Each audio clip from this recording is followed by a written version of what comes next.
Pintu teater 2 telah dibuka. Para penonton yang telah memiliki karcis dipersilakan memasuki ruangan teater.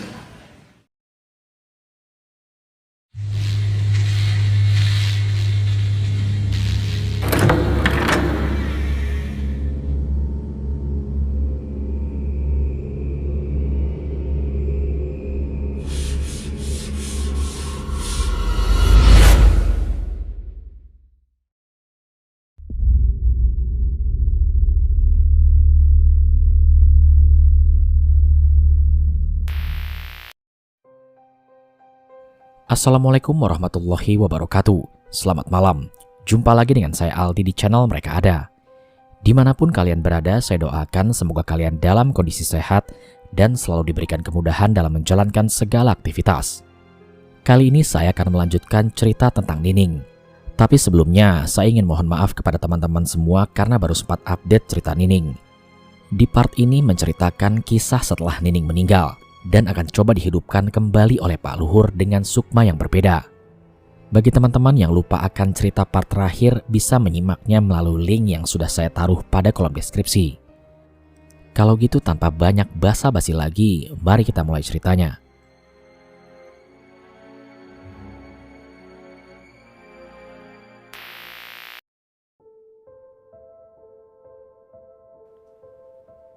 Ini akan memakan waktu yang lama. Namun saya sebutkan saja garis besar tujuan dari Pak Luhur membangkitkan Nining, bukan karena keinginan Irsyad, namun keinginan dari Pak Luhur itu sendiri. Di saat warga sedang resah dengan kemunculan wabah pagebluk, Pak Luhur telah mengintai gerak-gerik Nining, dan dia ingin menjadikan Nining sebagai wadah bagi demit kebaya itu sendiri. Agak runyam memang, mengapa dia menjadikan Nining sebagai wadah demit kebaya? Jawabannya adalah karena Nining memiliki jiwa yang bersih dan taat kepada pengorbanan. Jadi setidaknya jiwanya akan melakukan pemberontakan hebat antara jiwa Nining dan jiwa demit kebaya. Seperti halnya sebuah gelas yang bening. Ketika ingin dijadikan kopi, maka harus diberi kopi. Maka warna bening itu akan berubah menjadi warna hitam pekat. Dari rasa, wangi, dan bentuknya apapun berbeda. Rasa inilah yang disebut dengan karakter. Bentuk ini yang disebut dengan perawakan. Wangi ini disebut dengan pembawaan jiwa yang berada di dalamnya. Namun untuk membangkitkan Nining pun tidak sembarangan. Harus benar-benar rapih dan tentunya menggunakan seserahan. Seserahan yang dimaksud adalah darah ayam cemani yang harus siap diminum oleh Pak Luhur itu sendiri sebagai bukti pemanggilan demit kebaya. Ketika prosesi untuk membangkitkan Nining berlangsung, muncul 11 orang berjubah hitam dari rumah Pak Luhur. 11 orang ini berperan sebagai penangkal serangan. Jika sewaktu-waktu Nining dibangkitkan dan yang memasuki jiwa Nining adalah jiwa pendendam. Kamu gak usah takut, Syad. Kamu sudah menjadi bagian dari jubah hitam ini. Pak, Nining bakalan hidup kan? Lihat saja nanti. 11 orang berjubah hitam ini telah mengambil posisi berbentuk lingkaran. Nining kemudian ditidurkan persis di tengah lingkaran tersebut. Posisinya benar-benar seperti upacara sakral pemanggilan iblis pada umumnya. Hanya saja tidak ada lambang bintang atau apapun. Pak Luhur yang sudah siap menjalani upacara lalu meminum darah ayam cemani yang telah dipersiapkan. Irsyad hanya menggeleng-gelengkan kepala tak percaya. Mana mungkin dia akan menjadi bagian dari persatuan iblis ini. Sudah, tidak usah takut. Semua manusia ingin penjagaan kan? Irsyad hanya mengangguk pasrah. Setelah Pak Luhur meminum darah ayam cemani, formasi barisan menjadi berubah. Ke-11 orang berjubah hitam itu langsung berbaris di depan Pak Luhur sambil melafalkan mantra Jawa yang tak jelas pelafalannya. Pak Luhur segera mundur 3 langkah dari tempatnya diikuti oleh Irsyad. Dengan seketika, tubuh Nining yang semula menjadi mayat kini bergerak-gerak. Nining yang semula sebagai wanita yang cantik rupawan kini berubah menjadi wanita yang menakutkan. Pak, kok Nining berubah? Itu bukan jiwa Nining, tapi jiwa yang lain. Tubuh Nining bangkit dengan hentakan tulang yang memilukan. 11 orang yang berbaris di depan Pak Luhur segera mengambil pangilon atau cermin dari dalam jubahnya. Buat apa itu, Pak? Buat menyerap jiwanya supaya bisa dikendalikan. Dengan perasaan yang marah, Nining berteriak histeris. Teriakannya bukan seperti teriakan Nining sebelumnya. Ini seperti teriakan kuntilanak. Irsyad, kamu lari. Kenapa, Pak? Cepat, jangan banyak tanya. Irsyad pun melaksanakan perintah Pak Luhur. Kini yang dia lihat bukanlah Nining yang asli, tapi Nining yang telah dimasuki sukma demit. Irsyad pun segera berlari menuju depan rumah.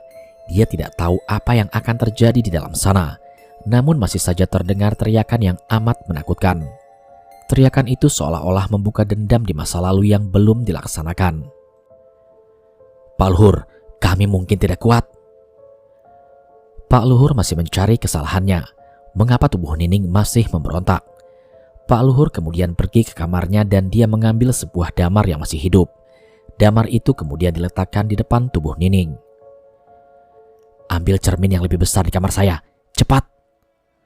Salah satu dari 11 orang berjubah hitam itu segera menuju kamar dan membawa pangilon berukuran besar. Pegang kuat-kuat.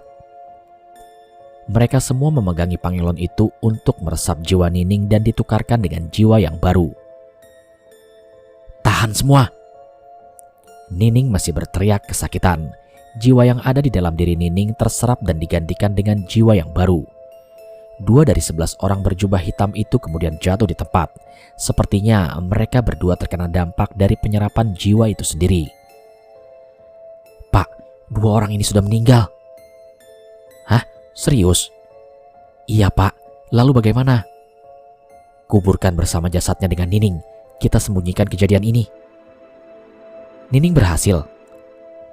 Nining sudah di tempat demit kebaya. Jadi kita sudah punya 2 tempat, manusia kerbau dan demit kebaya. Lalu cermin besar ini untuk apa, Pak? Untuk mengumpulkan jiwa. Mereka semua paham dan dengan cepat mereka langsung membereskan tempat seserahan itu, lalu melanjutkan aktivitas seperti biasa. Mengenai Irsyad yang masih kebingungan dengan kejadian itu, dia diberikan sebuah penghormatan oleh Pak Luhur dengan jubah hitam. Pakai ini. Ini apa, Pak? Kamu ingin melihat Nining kan? Iya, Pak, ingin. Di mana Nining? Ikuti saya.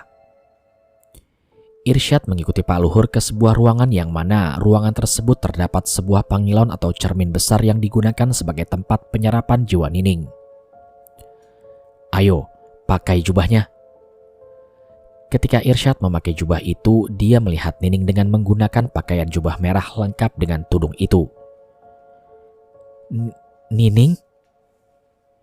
Itu bukan Nining yang asli, itu adalah ratu kita. Pak Luhur menundukkan badan sebagai salam penghormatan dan diikuti Irsyad yang dipaksa oleh Pak Luhur. Terima kasih, Luhur. Saya sudah bangkit. Sama-sama, Kanjeng Ratu. Jangan lupa, kamu harus melakukan seserahan untuk saya kepada orang yang lahir di bulan purnama. Siap, Kanjeng Ratu. Irsyad masih terdiam. Dia tidak paham kemanakah Nining pergi. Kekasihmu saya tukar dengan jiwaku, anak muda. Jangan pernah berbicara dalam hati. Aku mengetahui segala perkataanmu. Irsyad terperanjat tidak percaya. Mana mungkin kata hatinya diketahui oleh orang yang mengambil tubuh Nining. Nama saya Nyi Kebaya. Kamu jangan pernah mengkhianati kami. Jika selangkah kamu berkhianat, selangkah itu pula aku ada di hadapanmu. Siap, Kanjeng Ratu. Tinggalkan aku sendiri. Siap, Kanjeng Ratu. Kini Irsyad dan Pak Luhur menjadi budaknya Nyi Kebaya. Tampaknya mereka harus mencari anak atau siapapun yang lahir di bulan purnama. Karena dengan terlaksananya tumbal itu, umur Pak Luhur akan semakin lama dan akan abadi. Pak, terus gimana sekarang? Seperti biasa saja, kita cari orang yang lahir di bulan purnama. Bagaimana ciri-cirinya, Pak? Ada tai lalat di leher, matanya tajam, dan alisnya bergelombang. Kalau kita nggak memberi seserahan, bagaimana, Pak? Nyawa kita yang akan menjadi ancaman. Maksudnya, kita yang bakal jadi seserahan. Iya, benar. Irsyad memahami perkataan Pak Luhur. Daripada dia ikut mati, lebih baik dia mengikuti alur Pak Luhur. Keesokan harinya, Irsyad segera mencari tahu tentang orang-orang di sekitarnya yang memiliki ciri-ciri sebagai orang yang terlahir di malam bulan purnama. Lehernya terdapat tai lalat, matanya tajam, dan alisnya bergelombang. Dan atas saran Pak Luhur, jika dia menemukan orang yang dimaksud, maka harus memberitahunya terlebih dahulu agar tidak dicurigai warga. Gimana Syad? Sudah dapat? Sudah Pak, 3 orang. Siapa saja? Pak Khalid, Pak Subhan, dan anaknya Pak Ilyas. Mereka yang lahir di bulan purnama Pak. Kalau gitu nanti malam kita langsung bergerak. Malam harinya Pak Luhur segera menjalankan misi yang harus diselesaikan agar dirinya bisa abadi, yaitu mencari tumbal yang lahir di malam bulan purnama dan harus diserahkan paling lambat 1 bulan 1 tumbal. Itu harus dilakukan secara berturut-turut. Syad, supaya tidak ketahuan tiap bulan saja ya. Soalnya warga di sini itu gampang banget ribut sama masalah seperti ini. Ya sudah Pak, saya ikut aja. Pak Luhur segera memberikan mangkuk berisi darah ayam cemani yang telah diberi jeruk nipis dan garam. Ingat, jangan sampai ketahuan. Baik Pak. Tepat jam 12 malam, Irsyad berangkat menuju tempat korban pertama, yaitu rumah Pak Subhan. Pak, ini disiram lagi tah, seperti waktu itu? Iya Syad, disiram. Irsyad takut dirinya terulang kejadian yang sama ketika hampir tertangkap oleh Muhaimin dan Bidin. Sebabnya kenapa Pak, ini itu? Sudah, gak usah banyak tanya. Irsyad berangkat menggunakan jubah hitam. Dia berangkat menuju rumah Pak Subhan. Suasana setelah pagebluk, warga memang lebih banyak berdiam diri di rumah. Jalanan sepi, dan juga tidak ada tanda-tanda aktivitas di desa tersebut. Sepertinya semenjak ada pagebluk banyak yang gak berani keluar. Kesempatan saya untuk mengerjakannya supaya cepat selesai. Rumah Pak Subhan sudah ada di depan mata. Irsyad berjalan dengan santainya menuju tempat Pak Subhan. Terlihat Pak Subhan sedang berada di depan teras rumahnya sambil nyeruput kopi ditemani dengan anak-anaknya. Aduh, aku gak tega. Namun Irsyad dengan terpaksa menuju belakang rumah Pak Subhan dan menyeramkan tepat di balik dinding tembok kamarnya. Lalu dia pergi dari tempat itu dan bersembunyi di balik pohon. Saya masih penasaran dengan cara kerjanya. Ketika Pak Subhan mulai masuk ke dalam kamarnya, ia berteriak kesakitan. Teriakannya terdengar hingga tetangga di sekitar berdatangan. Ada apa ramai-ramai? Gak tahu, coba aja cek. Ketika warga mengerubungi rumah Pak Subhan, mereka mendapati tubuh Pak Subhan telah ambruk di lantai depan. Darahnya mengalir deras dari mulutnya. Astagfirullah, ini apa? Santet, ini pasti santet. Anak-anaknya menangis di balik lemari. Mereka trauma melihat bapaknya meninggal. Dek, bapak kenapa? Bapak ditatangin setan Yayu Nining, Bu. Hah? Yayu Nining? Iya, Bu, setan Yayu. Warga meyakini setelah wabah pagebluk itu selesai, banyak korban yang meninggal dengan penasaran, salah satunya adalah Nining. Nining dipercaya bangkit kembali dari kuburnya. Dia meneror satu demi satu warga dan menyebabkan keresahan. Berita ini pun sampai hingga telinga Pak Hanif. Namun Pak Hanif hanya diam 1000 bahasa. Kali ini dia tidak ingin ikut campur terlalu jauh. Namun berita itu hanya bertahan hingga 1 bulan. Karena bukti kurang kuat dan Pak Subhan memiliki riwayat penyakit muntaber. Dan isu tentang teluh pun menghilang. Bulan kedua tepat dengan malam 1 Suro. Para warga meyakini malam itu sebagai malam berkumpulnya para demit. Bukan hanya itu, para warga diminta untuk tidak keluar rumah. Irsyad kembali menuju tempat berikutnya, yaitu rumah Pak Ilyas. Dia kembali menumpahkan darah ayam cemani yang telah dicampur oleh jeruk nipis dan garam, tepat di dinding tembok kamarnya. Dan dengan seketika Pak Ilyas terkapar jatuh dengan darah yang mengalir deras dari mulutnya. Kejadian itu berulang kali dilakukan Irsyad. Namun tidak ada satupun warga yang berani bertindak.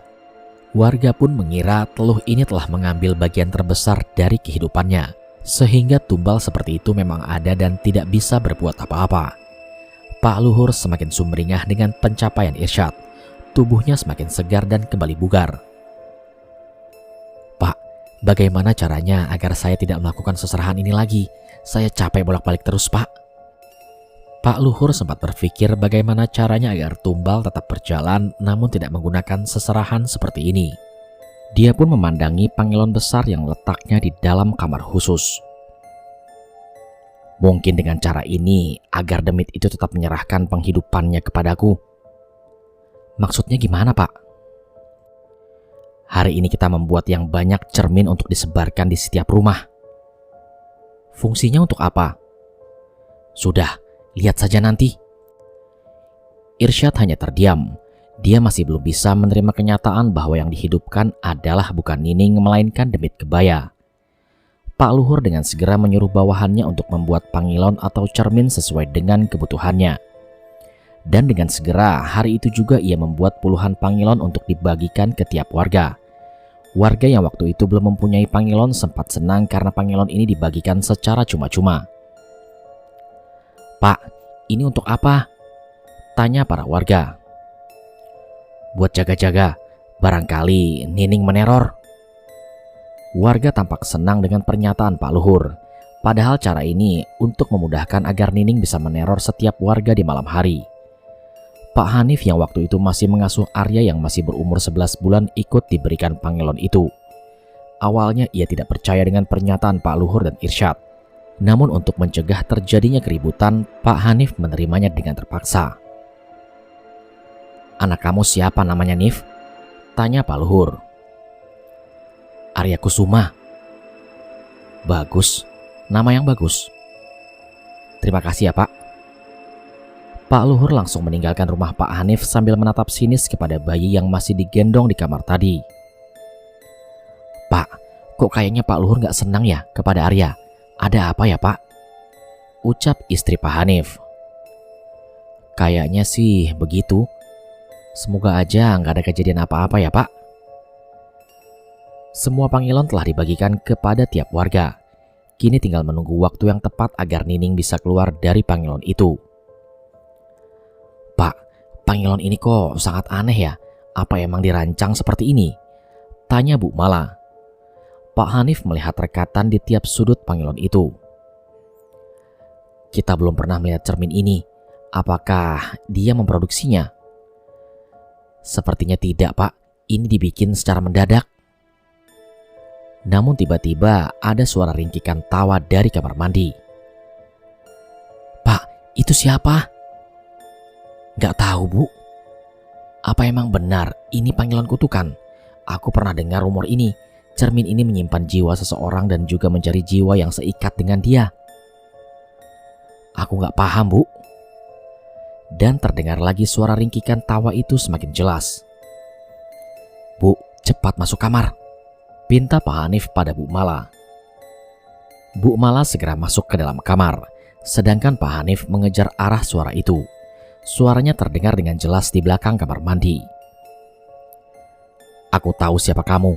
Kamu yang telah membantu persalinan istriku kan? Mau apa kamu kemari?"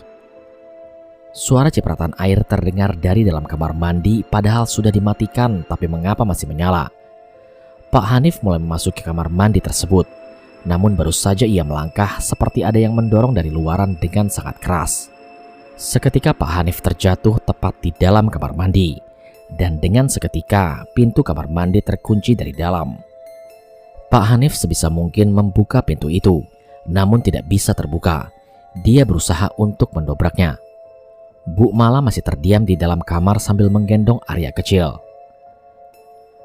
"Anakmu, anakmu." Suara itu terdengar dengan jelas. Keringat dingin Bu Mala mengalir dengan deras. Dirinya berada di ambang ketakutan. Papa di mana?" teriak Bu Mala dengan sangat kencang. Bu Mala lupa kalau cermin itu dia letakkan persis di dalam kamarnya. Namun dia tidak menyadari bahwa cermin itulah yang menjadi penghubung antara Nining dengan seseorang.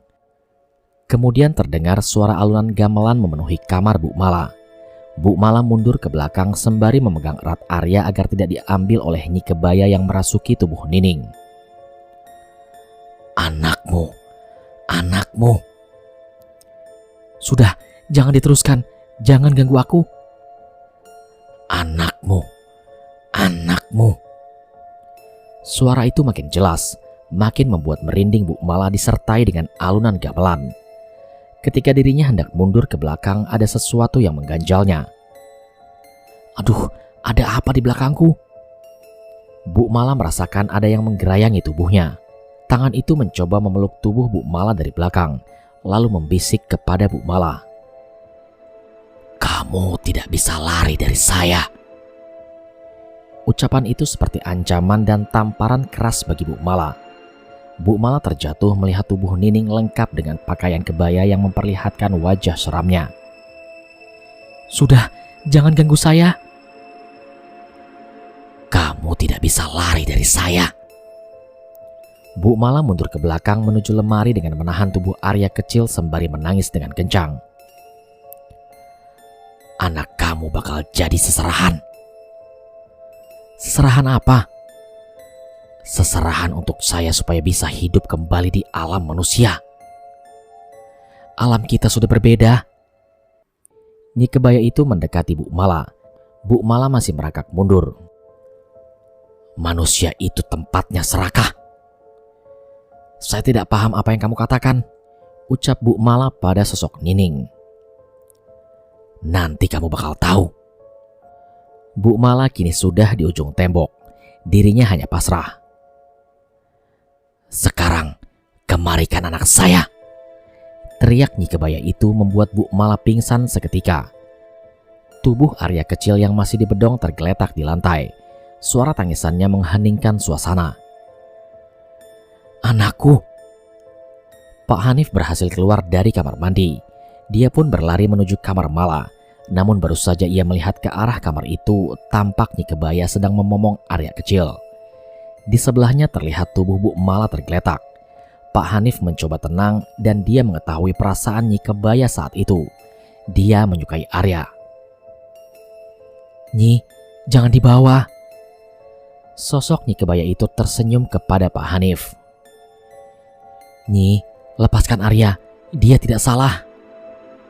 Tampak dengan jelas rasa kasihannya terhadap bayi mungil itu. Nyi Kebaya kemudian berjalan menuju Pangelon dan meletakkan tubuh Arya di kasur. Kemudian Pak Hanif bergegas berlari untuk melihat apa yang dilakukan oleh Nyi Kebaya kepada Arya. Alhamdulillah, kamu masih selamat, Cung. Haru bahagia Pak Hanif terlepaskan dengan tetesan air matanya. Sosok Nyi Kebaya menghilang entah kemana arahnya. Di samping itu Bu Mala masih belum sadarkan diri. Mah, bangun.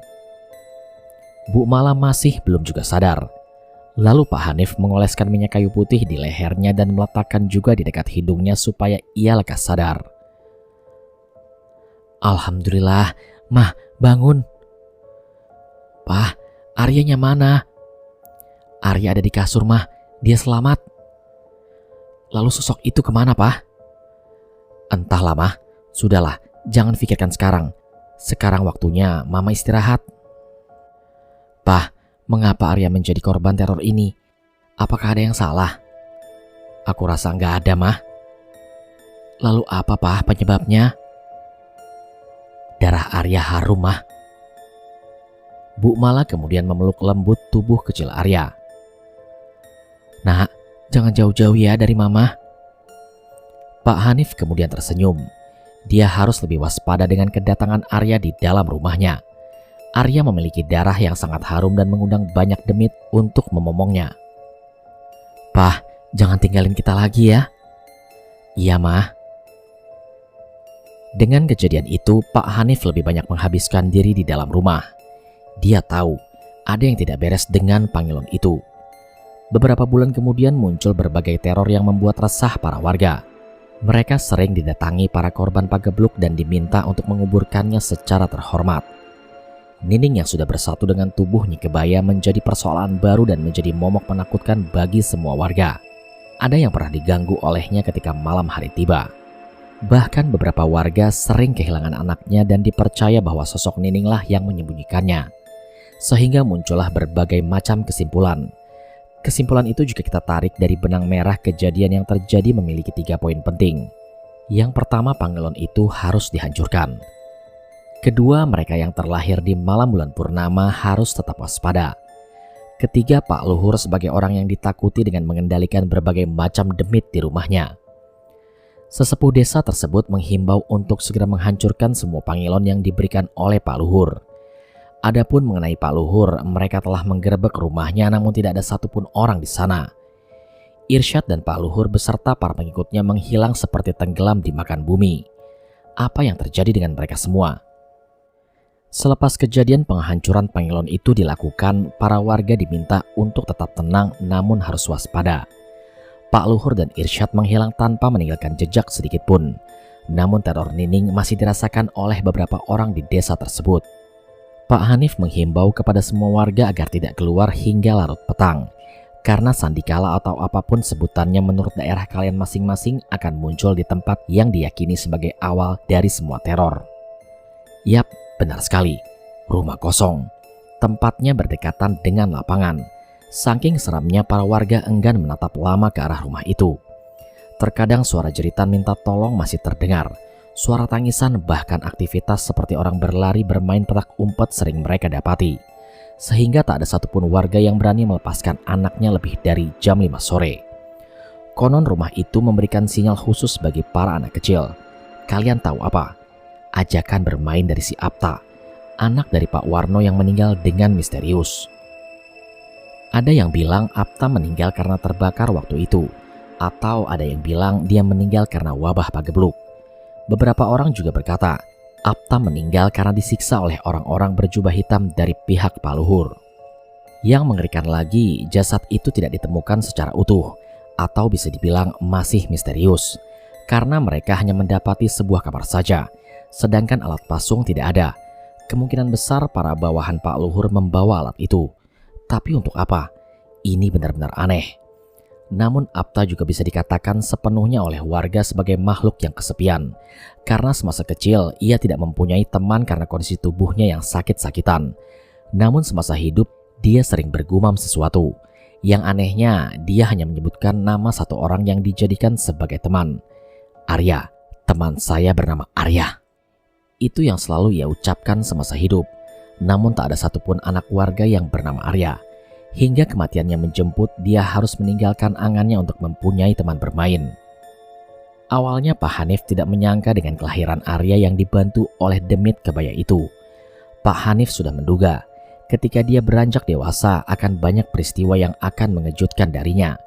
Hingga suatu hari ada peristiwa unik ketika ia berumur kurang lebih 3 tahunan. Pak Hanif diminta untuk menguatkan pondasi sebuah makam yang ambruk, karena makam itu adalah makam keramat. Kemudian Pak Hanif menyetujui itu walaupun dia sangat sulit menerima tawaran dari para warga. Malam harinya Pak Hanif pun ngobrol bersama dengan Bu Mala. Mah, saya diminta oleh warga untuk membereskan pondasi makam. Ya sudah Pak, kalau bagus mah nggak apa-apa. Tapi masalahnya harus ada yang dilakukan. Bu Mala masih kebingungan dengan apa yang dimaksud oleh Pak Hanif. Jangan-jangan ia akan menjadikan Arya anak sematawayangnya untuk dijadikan belah raga. Belah raga itu seperti mengorbankan setengah tubuhnya untuk kepentingan sesuatu. Ini bisa terjadi jika ilmu kanuragannya tinggi juga yang dikorbankan pun kuat.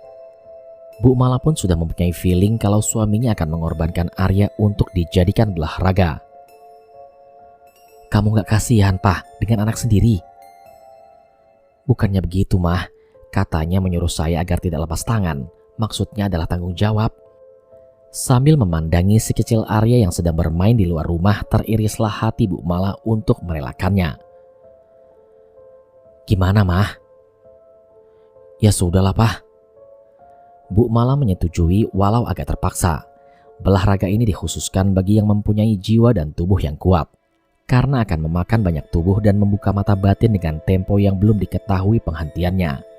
Karena hal ini sangat berbahaya, maka Pak Hanif berjaga-jaga jika si Arya tidak kuat menghadapi belah raga. Arya pun diminta untuk puasa mutih selama 40 hari tanpa makan makanan yang bernyawa. Bayangkan, umur 3 tahun harus disuruh puasa mutih selama 40 hari. Dia tidak boleh makan makanan yang bernyawa, tidak boleh berkontak langsung dengan para warga. Lalu, apa kegiatannya? Kegiatannya sehari-hari adalah memandangi damar, lampu dari bahan bakar api yang diberi sumbu dan tertutup oleh kaca. Mengapa harus memandangi damar? Damar dipercaya memberikan jalan untuk ke depannya. Dari damar diperlihatkanlah alur desa di masa yang akan datang. Sewaktu Arya melakukan puasa mutih selama 40 hari, tak ada kejadian yang membuat Pak Hanif dan Bu Mala khawatir. Semua berjalan sesuai dengan rencana. Proses pembuatan pondasi pun aman dan lancar berkat belah raga Arya. Namun siapa yang menduga, di hari-hari terakhir semua berubah menjadi kejadian yang sangat mencekam. Semua penghuni di makam mendatangi rumah Arya secara bergantian. Ini hanya bisa dilihat oleh Arya seorang. Kalian bayangkan saja, satu persatu menjenguk Arya. Seisi rumah dipenuhi oleh warga pemakaman. Namun anehnya, Arya yang mengetahui itu tidak merasa ketakutan. Dia kira itu adalah teman-temannya yang menjenguk dirinya karena ia tidak pernah bermain. Macam-macam demit yang datang. Bahkan leluhurnya itu sendiri datang untuk menyampaikan salam dan ucapan terima kasih kepada Arya. Wujudnya seperti kain kafan, tak bermuka dan mukanya bersinar. Dari semua yang datang, mereka semua kembali ke pemakaman. Namun hanya dua makhluk yang tak pernah kembali lagi ke pemakaman. Mereka adalah Nining dan Alfian. Nanti saya bakal jelaskan tentang Alfian. Nining ini ternyata tidak menghilang. Walaupun tuannya tidak ditemukan, tapi ia tetap mengikuti Arya. Nining bersyukur karena ia bisa melihat wajah Arya, anak yang pernah diselamatkannya dahulu. Dan Alfian, dia juga sama seperti Nining, mati secara misterius. Namun dia lebih tua 2 tahun dari Arya. Sosoknya sangat tampan, tinggi badannya, rambutnya ke arah kanan, dan selalu memakai baju hitam. Kurang lebih seperti itu. Alfian menunggu Arya di sampingnya dan ia sudah anggap Arya seperti adiknya sendiri. Ketika kejadian ini, Arya tidak memberitahukan kepada orang tuanya karena dia mengira Arya baik-baik saja. Nah, Alfian ini suka sekali bermain dengan Arya kecil. Dia selalu menemani hari-harinya yang jenuh. Ketika puasa mutih telah selesai, semua berjalan dengan lancar. Namun siapa kira Arya bisa melihat sesuatu yang tidak bisa dilihat oleh mata orang normal. Awalnya Pak Hanif dan Bu Mala hanya diam saja karena ia belum mengetahui secara pasti. Namun pada akhirnya terjadilah pemutusan hubungan antara Arya, Nining dan Alfian. Alfian menerimanya, namun dia berpesan, "Suatu saat kamu akan menemuiku di alam manusia yang sama sepertiku." Arya sedih karena ditinggal oleh temannya yang satu ini, karena ikatannya sudah sangat kuat. Tapi berbeda dengan Nining. Dia marah dan tidak mau diputus hubungan antara dirinya dengan Arya. Nining mulai mengamuk. Dia kembali ke tempatnya dan berdiam diri di rumah Pak Luhur sembari menunggu kedatangan tuannya. Dia tidak hanya menunggu, namun ia mengganggu para warga yang melewati rumah itu. Di jam 2 pagi, dia sering menampakkan diri untuk mencari perhatian warga. Hingga ada salah satu warga yang usil dengannya. Dia melempari Nining dengan batu. Secara serentak mereka yang melempari batu tersebut terjatuh sakit. Pak Hanif sudah memberitahu warga untuk tidak mengganggu Nining karena ia adalah makhluk kesepian. Dulu Nining itu warga sini, badannya ditukar dengan sukma atau jiwa lain. Nining berontak, tapi tetap saja kalah. Sehingga persoalan Nining pun tidak pernah diributkan lagi. Namun Arya masih saja bisa melihat hal-hal di luar nalar. Dia mampu melihat macam-macam arwah yang masih bergentayangan di sekitaran rumahnya. Arya hanya takut dengan sosok hantu Kribo. Hantu Kribo ini adalah arwah gentayangan. Dia meninggal dunia karena bunuh diri. Dengan kejadian ini, Bu Mala menjadi risau. Dia tidak mau ada kejadian aneh menimpa Arya selanjutnya. "Pah, mata batin Arya ditutup saja." Tapi Arya belum kuat, Mah. Arya yang mendengar percakapan orang tuanya, ia menjadi sangat bersalah. Mengapa dia diciptakan untuk melihat hal-hal seperti itu? Yang ditakutkan oleh orang tua Arya sendiri adalah karena darah Arya itu sangatlah harum. Kemungkinan besar ia mudah sekali untuk ditempelkan oleh para demit. Dan hal ini memang fakta. Semenjak kejadian itu, Arya mulai tertekan. Dia tidak mempunyai teman bermain. Keegoisan Bu Mala dan Pak Hanif pun membuat Arya kesepian. Walaupun Arya sudah diputus hubungan dengan Alfian juga Nining, namun ia bisa berkomunikasi dengan teman-teman di dekat rumahnya dan teman-teman gaibnya. Suatu ketika Arya sakit panas dan demam. Rupanya Arya terkena dampak dari penyekapan wewe gombel pada saat main petak umpet di rumah Andi dan Rizky. Di dalam sakitnya, Arya seperti dibawa mimpi. Suatu saat dia akan bermain di tempat rumah kosong itu dan mendapati seorang yang ia kenal. Namun siapa dia? Dan dari sinilah awal cerita Batur Gaib dimulai.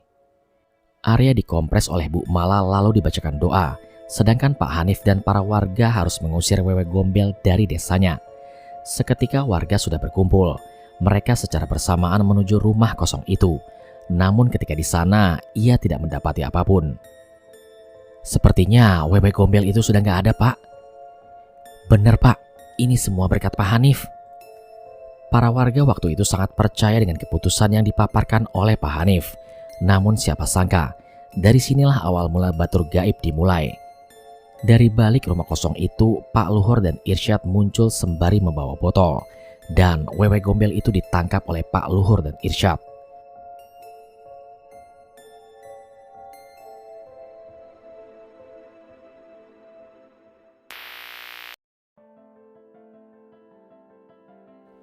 Sekian cerita dari seri Nining. Setelah dari cerita ini, cerita dilanjutkan langsung ke Batur Gaib part 1 sampai part 6. Bagi teman-teman yang belum menyimak cerita Batur Gaib part 1 sampai part 6, link ceritanya sudah saya taruh pada kolom deskripsi. Sampai di sini dulu perjumpaan kita kali ini. Sampai bertemu pada episode selanjutnya, saya Aldi pamit undur diri dari hadapan kalian. Wassalamualaikum warahmatullahi wabarakatuh.